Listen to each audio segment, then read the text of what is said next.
청소년에게 음란 행위를 하게 시키며 스스로 이를 촬영까지 하도록 했습니다. 아동 청소년의 성보호에 관한 법률, 음란물 제작으로 처벌할 수 있을까요? 박모 씨는 지난 2017년 모바일 메신저를 통해 알게 된 당시 18살 A양에게 68만 원을 주겠다며 음란 행위를 시켰습니다. 박 씨는 또 음란 행위를 하는 장면을 촬영까지 하도록 시켰습니다. 박 씨는 이렇게 A양이 스스로 찍은 음란 동영상 6편을 전송받아서 보관하고 있다가 아동 청소년 음란물을 제작한 혐의로 재판에 넘겨졌습니다.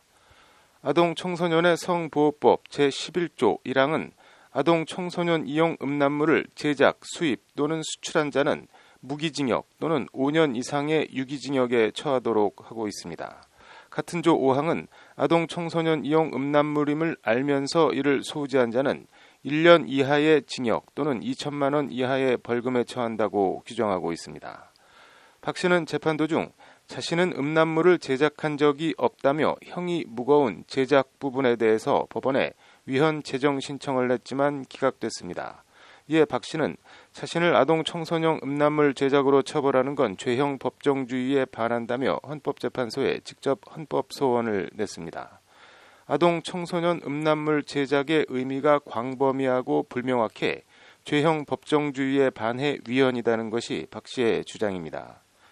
헌재는 하지만 박 씨의 헌법 소원에 대해 오늘 재판관 전원일치 의견으로 합헌 결정을 내렸다고 밝혔습니다. 헌재는 먼저 아동 청소년 음란물 제작에 대해 객관적으로 아동 청소년 음란물을 촬영해 재생 가능한 형태로 저장할 것을 전체적으로 기획하고 구체적인 지시를 하는 것이라고 밝혔습니다. 피해자인 아동 청소년의 동의 여부나 영리 목적 여부를 불문하고 해당 영상을 직접 촬영하거나 기기에 저장할 것을 요하지도 않는 것으로 해석된다는 것이 헌재의 판단입니다. 이에 헌재는 심판 대상 조항은 죄형 법정주의의 명확성 원칙에 위배되지 않는다고 재판관 전원일치 의견으로 합헌 결정을 내렸습니다. 대법원도 2018년 9월 같은 취지로 박 씨에 대한 유죄 판결을 확정한 바 있습니다.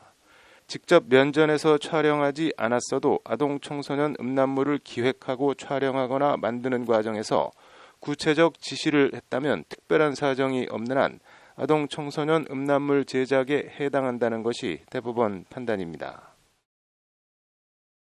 촬영을 마치고 재생 가능한 형태로 저장된 때 아동 청소년 음란물 제작은 범죄의 완성, 기수에 이른다고 대법원은 설명했습니다. 아동 청소년 음란물 제작은 형량이 징역 5년 이상으로 징역 3년 이상인 강간죄보다 처벌이 무거운 범죄입니다. 호기심이든 뭐든 무슨 이유에서든 절대 엄두도 안 내는 것이 좋을 것 같습니다. 판결로 보는 세상입니다.